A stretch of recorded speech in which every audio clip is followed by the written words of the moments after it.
Hello. We're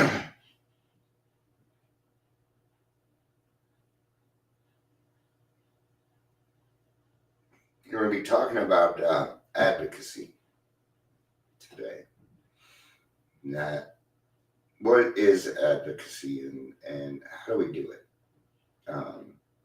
Advocacy is usually boundaries mixed with good communication. That's that's what advocacy is is having good solid boundaries, understanding yourself, but being able to apply those without being a dick, or at least attempting to not be mean about it, right? Um, I do my best at advocacy. Sometimes my feelings get involved when I'm writing some of these people, but yeah, well, I can get a little frustrated. I can get frustrated, especially when the government tells me you got to give it time. I'm like, I've been waiting 4 years. You're out of time. That's what I keep telling them. I'm like, you're out of time. Time is no longer the factor. What we need is the detox now. We don't need it yesterday. You took it down 3 years ago, and now we're 3 years behind. So um, and that's probably a good place to start. But let's go ahead and do some introductions. Welcome to Daily Trudge. My name is Dion. If you're here, please say hello. Stuff. Yeah. All right. So, what are a few ways that we can advocate for ourselves? Well, the first key is you're going to need to be nice to other people. Okay, you need to understand that other people are going through things also. Okay, and if you meet them where they're at, if you can kind of see where they're at, I'll give you a good example. I used to deal with a lot of neck pain because of my anger, because of my fear, because of my frustrations. Okay, and I would have to get shots for them. Bless you. And I would have to get shots for them. And one day I went in and to get my shots, and they proceeded to tell me, "Dan, you're at the wrong location." And in my mind, of course, I thought I wasn't in the wrong. But I said, you know what? I don't know where the mistake was. Excuse me. Like, got it. We're working with the human factor. I don't know where it was, but I'm here. And if you could fit me in, I would really appreciate that. And I'm glad I said it that way because the doctor was standing right there. I didn't know he was standing right there. He was there. I couldn't look that way. And he said, you know what? Nobody ever talks to us like that around here. And I was in and out in 45 minutes. Done. Because I decided to advocate. Now that's advocating. Now when we yell and scream at somebody, we are not advocating. We're being angry. We're being angry. I'm going to give you another advocating. When I was in the hospital getting my gallbladder removed, at that point I was on 120 milligrams of duloxetine. They didn't quite believe me. And the first day I was there, they didn't give it to me. And I told them, I said, if you don't give me my meds by tomorrow morning, you are going to have a much different Dion on your hands. And it didn't come. I yanked everybody in there. And for 10 minutes, I reprimanded them. Then they said, well, we were just trying to make sure that 120 was correct. And I said, did you think I was fucking lying to you? Like when your patients tell you these things, you need to do something about it. Now, I suggest you get my meds right now, or it's going to get worse. And I won't be able to help myself. And I'm going to make you all cry. And I don't want to go through that. So you just get my meds. And I got them. Right? Even if I had to make my wife go and get them and bring them, I wasn't going to take them. Because what would happen is psychotic. It would have been psychotic. Okay? I do a lot of other advocating. Advocating usually has to do for yourself or for a group of people. Advocating is used to work with people that have stigma. Advocating is the opposite of stigma. Now, you might be able to think you can fight stigma, but you can't. It'll just turn into an argument. What are you arguing anyway? What are you arguing? You had a choice, but if they don't know, they don't understand. Allow those people to be naive. If they don't want to learn, it's not your job to teach them. It's not your job to teach them. That's where a boundary will come in. All right. You know what? I get it. Your feelings are valid. That's usually how I start. Your feelings are valid. I appreciate you letting me know. There we go. That means I'm done. I'm done talking. If they continue, I just say, hey, no, we're done talking. Well, otherwise we're just going to argue, and I've got better things to do. I'm sure you got better things to do than argue. Right? Can't we just agree to disagree and go on our merry way? See, when it comes to stigma, what they really want is your anger. That's all they're trying to do. It isn't stigma. It's people wanting to get your attention. Because remember, in life, sometimes bad attention is better than no attention for some people. That's how it was growing up for me. How can you advocate for yourself? One, setting personal goals and working towards positive change. What are you doing in your community today to make the world a better place? Are you doing anything? What have you done today to make it a better place? Maybe you can work towards seeing what the needs are in your community and starting to fill those. That is advocacy. Is finding out the needs in your community and then going and getting it done. Okay? Staying informed, educated, and aware of your rights and available resources. I'm very aware of my resources. Yeah, I got great resources. I worked very hard on those. Okay? Making informed decisions about your treatment. And that's going to be some education. Okay? If you want to learn that, there's a lot of, I would not try and do that on your own. I have a set of podcast stuff you can listen to. There's other podcasts out there where you can listen to other people sharing their experience, strength, and their hope. And I'd probably go listen to that. I'd probably read some of the stories in the back of the big book. Okay. Clearly articulating your needs. Now, this is not going to be easy for somebody in recovery in the beginning because we don't understand our needs. Okay. That's where somebody like you or I comes in now. That's where you and I come in. And we say, hey, what we need out here, and I keep bringing this up, is, at least in Colorado, we've got enough sober livings. We do.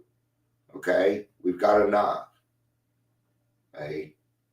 And when people argue with me about that, what goes through my mind is, how much money are you making? That's the first thing that goes through my mind if you argue with me on the needs of a community. If I say something like, we don't need any more sober livings. We don't need any more recovery coaches. We don't need any more RCOs. We don't need any more peer support. We've got enough.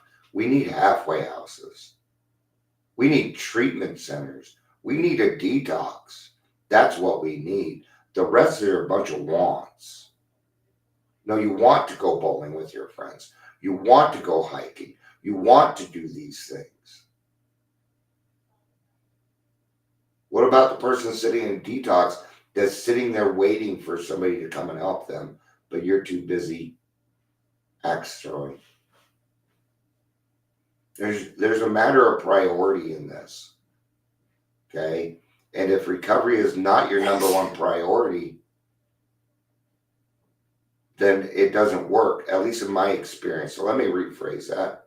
If my recovery is not number one, then I don't have anything.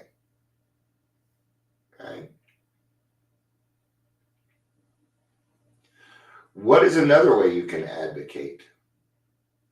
Encouragement. It's a great way to advocate. Now that advocation is a direct advocate to somebody else. Okay. So, hi Patricia, it's good to see you. So maybe you're seeing somebody that got 30 days. Okay. And you've been watching this person and they had a hard time coming in after, they were shaken after a couple of weeks. They started to, but it's been about 30 days now, but this person is still floundering. And they're saying, I'm having a hard time. Or, well, this is where you can advocate. This is where you can make their day better because you can see the change in them. Just tell them, you know what? I know you're going through that right now. I went through that also, and it sucks. But I want you to know that I've seen changes in you, and I know you're not seeing them because you know how it is. You don't see the changes in yourself. But I want you to know you're clearing up. What you're saying is better. Okay. Today you didn't bitch about this and this. You're making progress. So we can advocate with other people by being encouraging. And do it in front of everyone. Okay? Okay? That's what leaders do. Okay? And every single person in AA is a leader in some sort. We're just different types of leaders. Leaders do things by example. That's what I've learned. Okay? That's what I've learned. My example is the only way I can lead. What is recovery advocacy? Recovery advocates are individuals who guide patients to rehab facilities. Stay away from these people. Okay. Sorry, but what do you mean by advocacy? Advocacy means getting support from another person to help you express your views and wishes and to help stand up for your rights. Okay, so we have another kind of advocacy. It's called DUIs. It's called the court system. Yes. Sometimes you are going to have a sponsee that has a PO. I have. Yeah. Work with that PO. You let that be. You say, hey, I'm going to write you a letter and I want you to give it to your PO. And what I want you to do is tell them how they are doing, especially if your sponsee is doing good. Okay? If your sponsee is doing well, then you're going to do something like, I don't think it would serve any good purpose for this person to be in jail. It would disrupt where they're at right now, and we're in a good place. Judges love hearing this. You know what you just said to them? They just said, hey, I understand, Judge, that your time is valuable. So I'm going to take this for you. They love it. Okay? You can help keep somebody out of fucking jail with their family so they can spend Christmas with them, man. They're going to stay sober, and then they're going to love it because there's something about recovery that becomes addictive. I'm addicted to God. I'm addicted to recovery. I love AA. I love this program. I really do.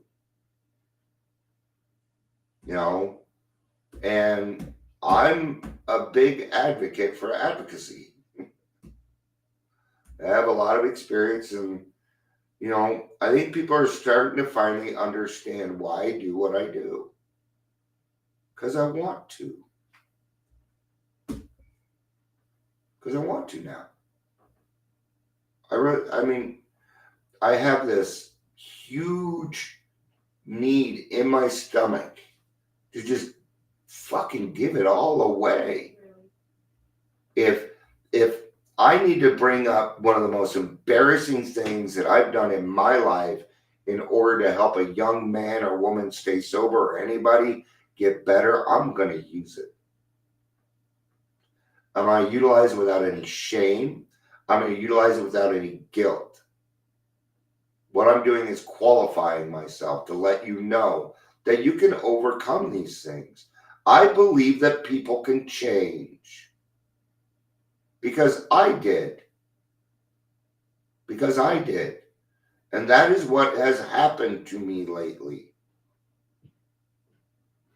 I mean, it's bold to say that I'm not feeling any hate, but it's the only way I can describe it.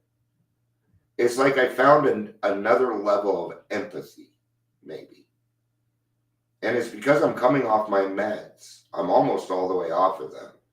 So I don't know what's going to happen when I'm all the way off, because I'm starting to get all my ideas back. I'm starting to get my artistic stuff back. I've been in a better fucking mood. A much better mood. I've been laughing like I haven't laughed in fucking years.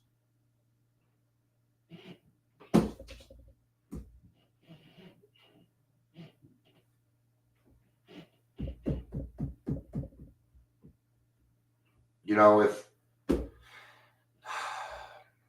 I had $1 million, yeah. If I had $1 million, I already know what I do. First thing I do is make sure that me and my wife are secure for the rest of our lives. And then I give the rest away. I would.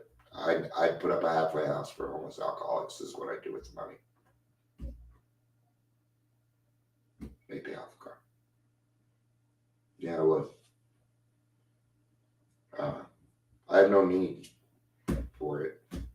I mean, don't get me wrong. I mean, it's like sometimes I'll see people and they're like at the beach and stuff, and I get a little jealous. And then I remember that I have to take a plane there and deal with people, and then I'm not very jealous anymore. But if I could go, I'm getting better. A year ago, I could hardly ever get a house. Now I do it quite often. So we are way off the topic of advocacy. So those are the ways that we can advocate. So number one, in your community. So number one, we advocate for ourselves. Okay. And advocation comes with number one, strong boundaries. Number two, good communication. Those are the two things that you need in order to advocate, or otherwise you're just yelling at people. And then they'll say, I love your passion. And you're like, this isn't passion I'm at.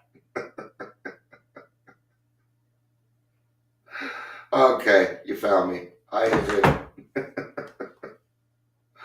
You know it's not all working, so I'm sure you're here. I just got your and nothing is popping up right now. So yeah, I'm presuming that you're here because I got that. So there it is.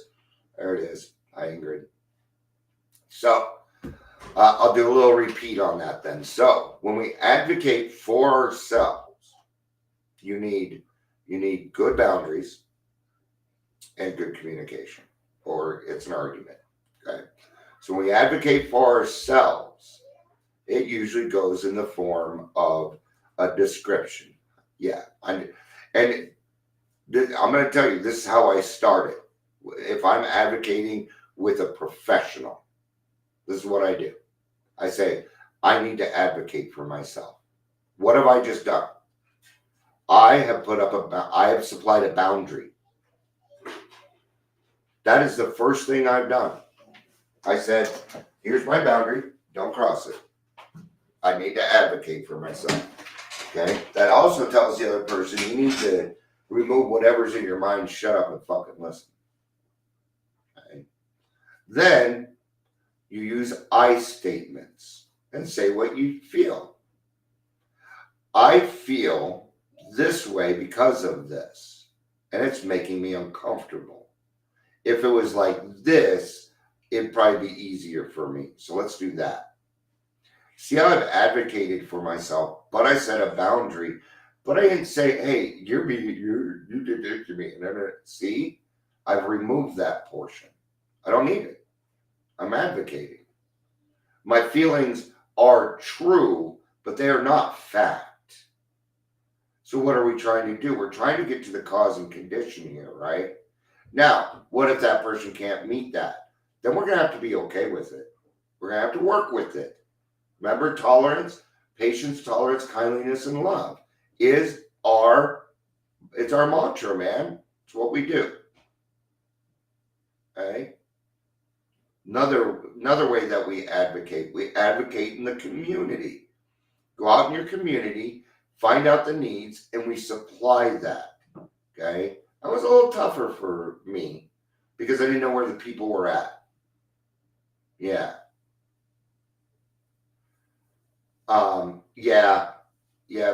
Facebook, even when I was like sharing it to groups, it was not silenced in one place. But so that's the second way. The third way that we can advocate is when we advocate directly to another person through encouragement. They're having a hard time. Maybe they're newer in the program. So you tell them the progress that they've made. And it's not a lie. That's what's great about AA. It's not a lie. One thing I never ever, no. Fake compliments. I hate it when somebody gives me a fake compliment. I just want to be mad. But I don't know what I'm going to do with it now. Don't give a fake compliment because they'll know you're fucking lying. Okay? Okay. All right. And so encouragement is another way that we advocate person to person. And if you can, do that in front of people. Right? I had a friend, we were in the meeting the other day, and she's like, I'm sorry, I made a couple mistakes, and it wasn't right. And I'm like, what? You hold this meeting together with all this stuff that you do, the fact that you only made a couple mistakes is actually pretty amazing. She does. She does so much for the fucking group. I don't want to hear it. Oh, no. You want to know why she made a mistake? She was trying. She was doing the work. That's why she made a mistake. I have respect for that. I have a lot of respect for that. I really do. Okay? When people make mistakes in front of other people and handle them, that's what you call strong spirituality. Fuck yeah. All right. I feel like I was going to go to the 5:30, but I'm just not up for it, man. I feel like take the rest of the day and just kind of decompress. All right. I love you. Peace out and have a day.